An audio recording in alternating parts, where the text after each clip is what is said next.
Okay, I'm gonna apologize up front if you hear any thunder and or can hear like a little bit of the rain in the background. It'll be a nice ambiance because it all of a sudden just started like downpouring and thunderstorming, but like I don't have that much light left in the day, so we're gonna film this anyways. So if anything, enjoy the little rainy atmosphere that the background might be creating for my favorite book so far this year, because I'm going to be honest, this has been one of my best starts to my reading year so far. I have found so many books that I truly consider like favorites already. I could make a top 10 already and be like really happy with the 10 books that I have on this list. So these ones are all like just the top of the top. There are other books that I've read this year that I've really loved. So far, these are just truly like the top of the line for me of what I've read so far. Is it hailing actually? Can you hear that? It's hailing. I'm glad I have a parking spot in our garage because I would not want my car out there right now. Anyways, and also these are in no particular order. I just like grabbed them off my shelves, and then I have some that I think I don't own physically. And I'm also not including any rereads because I have been doing quite a few rereads of old favorites. I'm not including any of those because obviously if I'm rereading them, they're already a favorite. So anyways, first off, let's kick off with, this was quite literally the first book that I read this year, and it was my favorite of the month, and it still is in the running for top 10 of the year, and that is The Good Girl by Nikki Sloan. So this is the 5th book in the Nashville Neighbors series. However, it is a standalone, so you don't need to read any of the other ones in order to read this one, but you do meet some of the characters, the hero and heroine, earlier on in the series. So this one follows Sydney and Preston. So the first book in this series is an ex-boyfriend's dad's romance, and Preston is the ex-boyfriend whose then dad ends up dating his ex-girlfriend. And in that book, Preston sucks, quite frankly. You're like, this dude is garbage. I don't see anything kind of redeeming about him. However, he was also like aware, and he has grown up, and he has really come around and realized that he, you know, made a lot of mistakes before, and he's just trying to be a better person now. He's starting a business with some of his friends, and he's just trying to be taken seriously. And Sydney, she is in college, and she is very much, she's just always been the good girl. She's always done what her parents have expected of her. They're very strict, and her older brother Colin has been like completely like disowned by her parents, so like even more they've like dug their claws into her. And when they revoke a promise to her, she really wanted to go to culinary school, and when they revoke that promise, she wants to get back at them. And what a better way to do that than to piss them off by dating someone like Preston. And Preston's actually her brother's best friend, and Preston at first is like absolutely not, because Colin had warned Preston away from Sydney when they met at a party one time. However, Preston and Sydney kind of instantly had a bit of an attraction to each other, and then over the years like nothing happened, and then years later in the present time when they bump back into each other again, Preston like has not forgotten about Sydney, and he does really like her, but obviously his friends are most important to him. He doesn't want to cross that line. However, then when Sydney is like, hey, I need your help, and if you don't do it, like I'll find someone else too, and like teach me how to like be bad, then Preston's like, well, I can't let anyone else do that, and it ends up being their romance. I just loved both of these characters individually. I love them together. I felt like their connection felt very organic, and also like Preston's reasons for wanting to stay away from Sydney actually did make sense. You know, there are certain times in like Brother's Best Friend books where I'm kind of like, why do you guys care that much about the world? Like, this is not like the end of the world, but genuinely because of Preston's past and like how Colin really stepped up for him, like he really felt like it was a betrayal to be with Sydney, and he really tried to fight it, but then ultimately he couldn't help it. I loved everything about this book. It's my favorite in the Nashville Neighbors series. It's so hot, but also like the depth to both of these characters was just perfect. I love everything about it. I have not a single complaint. Next on the stack here, we got a more recent one, The Fabric of Our Souls by K.M. Morinova. So this one is it's darker. Definitely check your triggers. And also it's a little bit more, so I think it's described as a romantic thriller. Personally, I just kind of felt like it felt more just like a dark romance. So Wynn ends up waking up one day in a hospital bed to seeing her older brother there, and she realizes that she was unsuccessful in her attempt to take her own life. And her brother is like, we can't keep doing this. Like, I know that you do not have like it in you right now to keep on going, but like you can't do, like, I love you, I need you here. And she realized like that she does have someone there rooting for her, because she doesn't really have much else in terms of family. It's literally just kind of her and her brother. And she's like, you know what, fine, for you, I will try. And she agrees to go to a mental hospital, or like a mental institution. It's very like unorthodox, I will say that. And even like there is an author's note about it of like, this is not like a traditional like mental institution or anything. It's very like, it's just different, okay? And when she arrives at this institution, she ends up getting a roommate, which is Liam, and immediately she's like, wait, I recognize you. You were the nurse who like put something into my IV at the other hospital. And he's like, yeah, so I sneak out sometimes and do stuff like that. What? And Liam immediately hates Wynn because he sees her and knows how much she craves death and he craves life. And he's like, how could someone try to end it all like that? He can't fathom why someone as beautiful as her would choose something like that. And Winnie is like, okay, well, what do you know about me, dude? Like, kind of back off a little bit. And they do have a bit of a contentious relationship until it ends up turning into their romance. And there's some mysteries around this place that they're at. And Liam definitely has his past secrets that he's hiding and this past that he's running from. And even though he craves life, he craves it because he feels nothing and he feels empty. And he's just chasing that feeling of feeling something, of feeling alive, of feeling anything, even if it means pain. Like, he just wants to feel something. And that's where the two of theirs dynamic kind of comes into play, where she feels like too much sometimes. Oh, anyways, I love their romance. I love the connection between these two. Truly, it's beautiful. The writing is lyrical, it's poetic, it's beautiful. I love it. The connection between these characters was so stunning. I really loved, like, they make a lot of dark humor about their mental struggles, and honestly, I really appreciated it. I loved everything about both of their journeys together, separately. Yeah, I just feel like I don't really want to say anymore because I don't want to accidentally give anything away. This next book, I'm like really not even going to talk about because I can't talk about literally anything plot-wise without giving it away. So I'm just going to mention it. Crescent City, House of Flame and Shadow by Sarah J. Maas. This is the third book in the Crescent City series, and I was so excited for this. This was my most anticipated release of the year, and it honestly did not let me down. I loved the shit out of this book. I finished it in 2 days. I like couldn't put it down because I also didn't want to get spoiled by anyone online. So I was very quick to like get through it and finish it, and I loved it. I will say there were certain things. I did an entire reading vlog of it, so if you're interested, you can go check that out. I do full spoilers in that, so like I can talk in depth about my thoughts. My biggest thing was Bryce. Still like kind of confused on how I feel about her.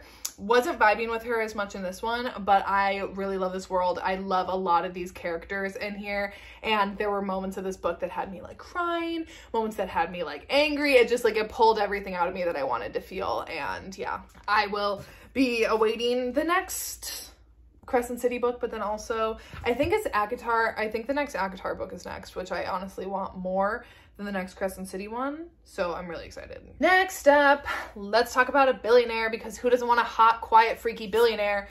King of Pride by Anna Huang. This is the second book in the Kings of Sin series, and this is my favorite in the Kings of Sin series so far. I haven't read King of Sloth. That's the newest one that just came out, so out of the first three, this is my favorite, and this one follows Kai and Isabella, and this entire series is all billionaire romances, all surrounding this club, this like high-end exclusive club, and Isabella there is a bartender, and Kai is a member. Kai is like the heir to kind of this huge company. Like, his mother is the CEO, and she's actually getting ready to step down, so they're going to be naming a new CEO, and he's not just all of a sudden gonna get it just because he's blood. Like, he still has to run and get like the board vote just like anyone else, so he's really dealing with a lot of pressure of that, because he's like, I can't fail, I can't let my family down, I can't let this company go into the hands of someone who isn't blood. And his mom is like very on him of being like, you need to like get these deals done, you need to keep your image clean, that whole kind of thing. And Isabella is a bartender at the Valhalla Club, but she doesn't really quite know what she wants in life. She wants to be a writer, she wants to write her book and be an author, but she just really struggles on kind of feeling like she's making any sort of progress in her life. She feels like a little lost at times,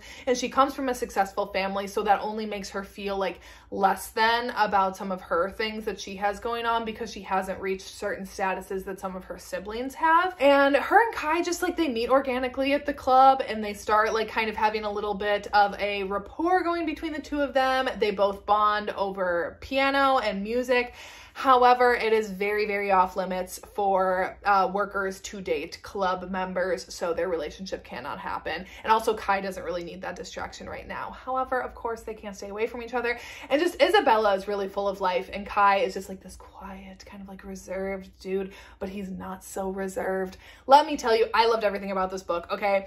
Their romance was truly the most like organic like relationship I feel like I've read in a long time. It was truly just felt like two people just falling in love. Like, it wasn't like over dramatized. There was never anything like crazy that happened. It was truly just two people falling in love. I loved it. I love the like simplicity of it at times, but also like the heat. Like I don't want to say like when I say simplicity that you think like boring in any way, shape, or form, because it wasn't. It's like perfectly paced. It's a little slower burn. I would say it's more like a medium burn. I don't know what to tell you. I just truly I love this entire book. And Kai, any day. Any day. I'm just gonna keep going through the physical stack until, because I think maybe, I don't know actually, do I have any? I'm just gonna keep going with the physical stack, and then I'll check over my little reading journal here and see if we have any others to add. Let's go to hockey, because hockey romances are my favorite sports romances, and I've read a lot this year. However, the number one that I've read so far this year is Hidden Scars by Andy Jackson. So let me tell you about this book. So this one is an college hockey roommates romance, kind of like hate to love a little bit. This one follows Preston and Jeremy. So Jeremy is already a student at this university. He's on the hockey team. He has his friends. He kind of has his routine. And you know what? He plays hockey just because he enjoys it. He knows he's not going to the NHL. He's just kind of playing because he loves it. So he takes it like as seriously as he kind of needs it to be. However, when his new roommate and new teammate ends up showing up, Preston, who is an incredible hockey player, and the program is like, how did we even get Preston here? Everyone is kind of like, what is he doing here? Like, he's too good for our team, quite frankly, but like, he's here now. And when he shows up, he's like, his routine is insane. He's in the gym super early. He's pushing everyone. He's like, in practice, you need to take this as seriously as games. He's like, just because you all aren't going places, like I am, and you all need to help me out with that, because like, I'm not going to be a loser just because you guys are losers. And he's just very much like down to business, and no one knows what to think of him. And Jeremy tries to like pull him out of his shell. Obviously he's his roommate, so he's like, hey, you want to come out with the friends? And Preston is like, nope, literally he's just here for business, whatever.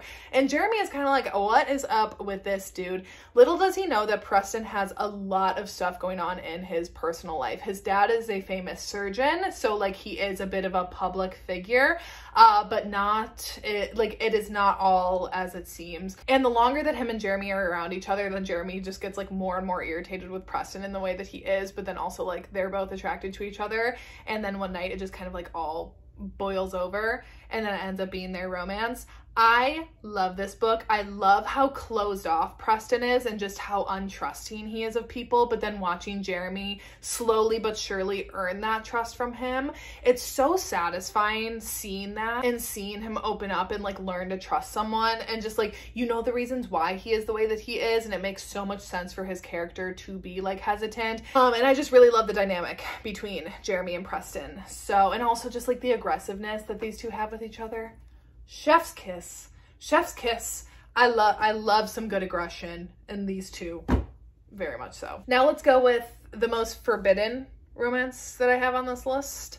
Head in the Game by Rebecca Raith. So this one is a coach-athlete football romance, which I was surprised because I do not like football, but I love coach-athlete and I will read anything coach-athlete. So in this one, Bryant is a retired NFL player and he ended up getting injured, whatever, so now he is kind of in his next phase of his career, and he is brought in by this university to be their coach, and with one mission and one mission only, and that is to win them like a championship. Like, he knows that's what he's there for, and it's now his second year as coach, and he's determined to get that so that way he can like have fulfilled this wish that this dean hired him for. And in order to do that, when he hears that our other hero, Jack, when he hears that Jack is up for grabs, he immediately goes out to him and recruits him for their team. And Jack had recently gotten kicked off of his team that he had a scholarship for because he got into some trouble, you know, maybe like hooking up with the coach's daughter and like beating up the coach's nephew.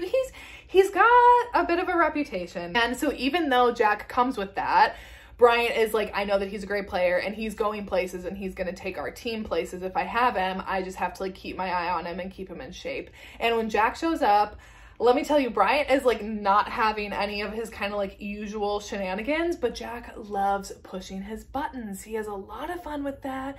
But Bryant is not one to just be like pushed around. He's a very dominant personality. And as Jack finds out, he's a little bit of a sub. And it does turn into like a dom-sub relationship as their relationship forms. But let me tell you, This one, they actually fight it because they are coach athlete and they cannot get involved with each other, because not only will Bryant lose his job, but Jack will lose everything. Like he can make it to the NFL, and he doesn't really have anything else going for him. He doesn't really have family. He doesn't have money. Like he needs football. He needs his career. And this is putting all of that in jeopardy, but they just can't stay away from each other. And the burn of their relationship is so good. It's so good. I love everything about this book. I want to read the next one that just came out in the series. It doesn't have anything to do with these, I think, but it's Step Brothers, and just it's great. Go and read it right now. I love it. Okay, and these are my last physical ones that I have, and then I'm going to do a quick peek through, but I haven't even talked about two of these because I've read them both this month, so I will be talking about them in my wrap up. But if you follow me on Instagram, then you will not be surprised to see these on this list, because I have not shut up about them, and like I'm not going to. I'm telling you right now that this book right here is my top book of the year. Hold me to it. This is going to be the top book of the year for me, but I'm including the first three books in the Legacy of God series by Rena Kent on this list. Yes, I just finished book 4 last night and I loved it, but not as much as these three. So I'm going to talk about these three specifically. Love them. I'm obsessed with them. I can't get enough. I'm currently reading God of Fury, and who knows, maybe God of Fury,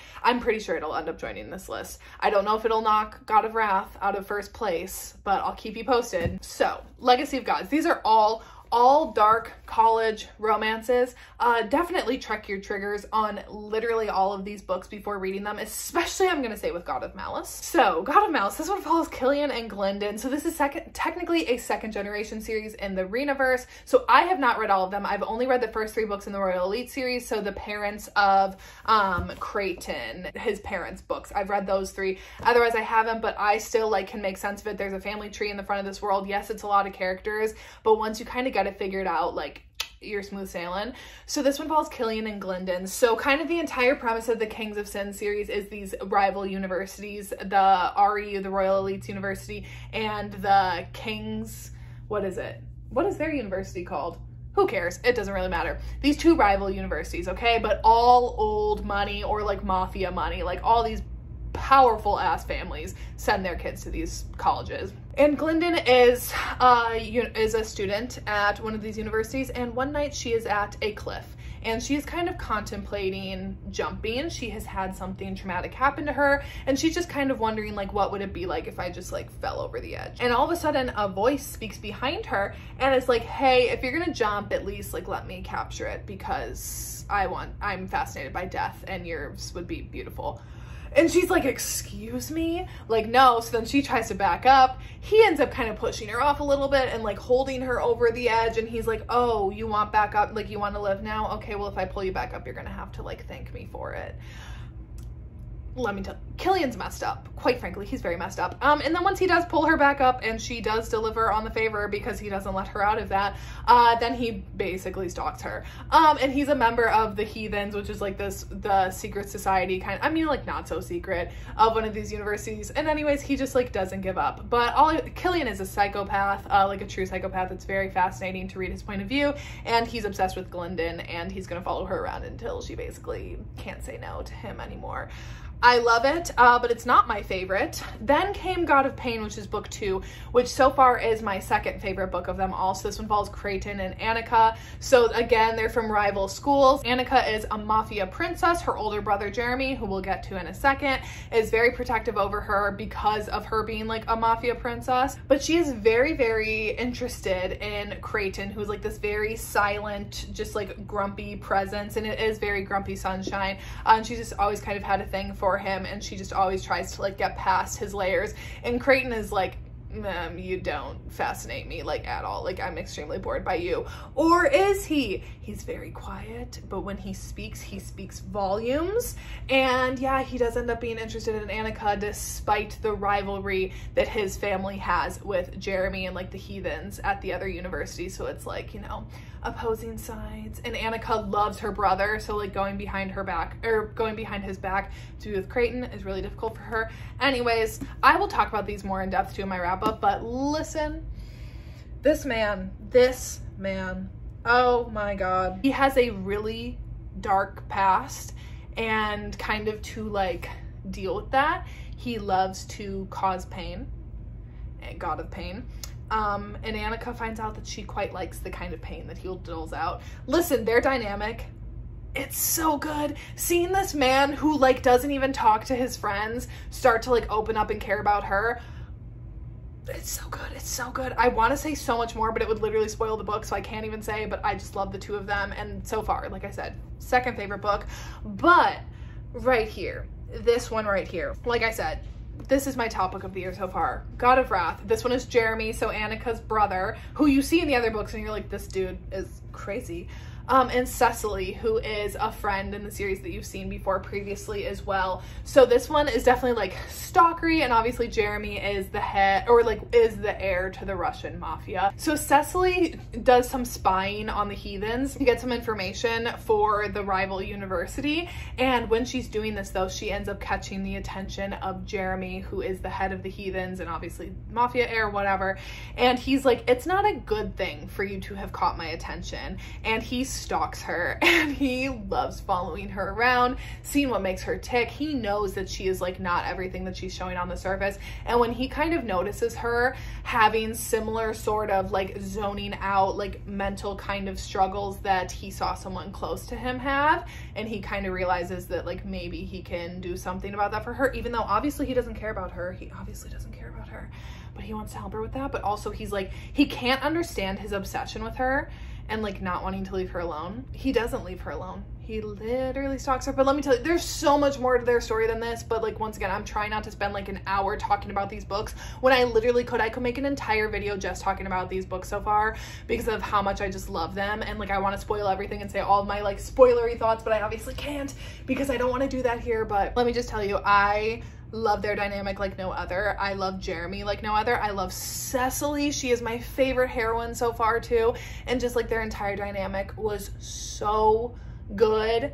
And just like, I literally, you know, I can't say everything that I want to. So I'm just going to stop because otherwise I'm just going to keep on saying I love it. Then you guys are going to be like, okay, you've already said that. But anyways, all I want to do is just go back and read God of Fury. Like, I just want to get back into God of Fury right now. That's all I want to do, but I gotta finish this and then I gotta edit it and then I gotta do edits of my own, but that's all I want to do right now. Okay, and then I think one of the last ones I'm going to talk about is again another book that I read this month, y'all. I have had the best reading month so far. So I haven't even talked about it on my channel yet, but that is Shattered Obsession by Tina Spencer. So this is a dark brother's best friend hockey romance. It is the first book in a duet. Heads up, it does end on a cliffhanger, but book 2 is coming out next month. So like, yay for that. I'm so pumped. I will be reading that as soon as it comes out. So this one, oh, I forget our characters' names, but our heroine, she has been sleeping with her boss at work very casually, and her boss is kind of like a piece of garbage. And when she shows up to work one day after she kind of blew him off, he's like, hey, so like there have been some rumors in the office and like I'm gonna transfer you. And she's like, you can't just do that, but he can do that. And she ends up getting transferred to the New York office. And so then when she goes out there, she moves in with her older brother, who she has been really close with. And he has really made well for himself over the years. He's like a billionaire. He's in real estate, whatever. So she lives in his penthouse when she goes there. And when she gets there, she ends up getting reconnected with her brother's best friend, who she always has been kind of interested in. However, he has always made it very clear that he wants like nothing to do with her. And he is a professional hockey player. He is a playboy. He has kind of like a bad boy reputation, and the coach is starting to be like, you need to kind of like clean your shit up a little bit. Like, just because you are amazing doesn't mean that you're untouchable on this team. As soon as our heroine arrives, he is not happy about it because he cannot really like keep himself in check when it comes to her, even though his best friend has made it clear, like, don't go anywhere near my sister. It's very difficult for him. And what our hero knows, but our heroine doesn't know, is actually they've shared a night together. They had a bit of a masked encounter that he has never forgotten about, and he knew that it was her, but she does not know that it was him. There's more that goes into the story with like things that happened in their past and whatever, but I will let you find that out when you read it. I will just say it definitely is darker. Check your triggers on it, but I loved it. The flashbacks of that night are rent-free in my head. The connection between these two is so good. Like the back and forth and like the banter that they have, but it's not like light, playful banter. It's like a little bit of like darker banter, and just like you can tell that there's like real anger behind it between them. Oh, it's so good. And the cliffhanger that it left off on, stop it. I need book 2 right now. Oh, and also kind of turns into some fake dating by the end. So there's that too. I loved everything about this book. I just had a great reading month, like I've said. So anyways, those are my favorites that I'm going to talk about today. Like I said, there are more books that I've read that I've really loved, but I truly just tried to keep like top of the top of my favorites for this video. So anyways, that's it for today. On Friday, I think I'm going to have First and Favorites, but Trope Edition. That was a suggestion on one of my last videos, and I think that's really fun because I did like First and Favorites from authors, like my favorite authors, and now I'm going to do it from tropes. What was the first book I ever read in that trope? And now it's my favorite one, which some of those I like forgot about some of the books that I ever read. Like Step Sibling, I completely forgot about the first ever Step Sibling book I ever read, and that's kind of like fun to look back on. So anyways, that's it for today's video. I'll see you when I see ya.